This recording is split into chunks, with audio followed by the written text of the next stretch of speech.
Joshua Muponga Marara akaita tsaona inotyisa muna Bulawayo Road akakwara zvakaipisisa. Ndichikutambirai pano paHot News TV pamuchange muchiona manews updates ezvinhu zviri kuitika munyika yedu yeZimbabwe zvinonakidza zvosiririsa. Kana iri first time yako ndokuudzira kuti usubscribe turn on the notification bell so that pandodzoka nemamwe manews updates akupisa ndio munatanga maona.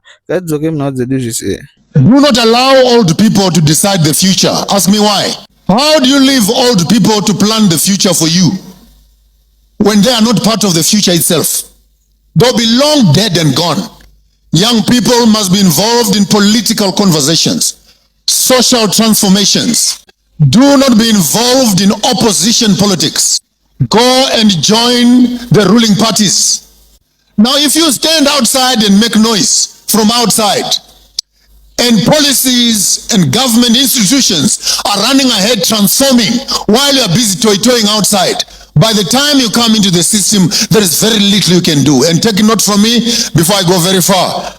Joshua Marara Mapongo yanozikanwa nezita nemukurumbira rekuti Changambira akaita tsaona muna Bulawayo Road akakwara zvakaipisisa. Pari zvino ari kuhospital. Vakawanda vanomuziva ari social entrepreneur uyezve ari African list. Second news update muri yeZimbabwe inodai kusirisa zvekare ndeye private aeroplane iyo yakadonha kuZaka Masvingo Province ikauraya munhu 1, vamwe vacho vakakwara zvakaipisisa. Ngatingonyora kuti get well soon kuna avo vakakwara zvakaipisisa.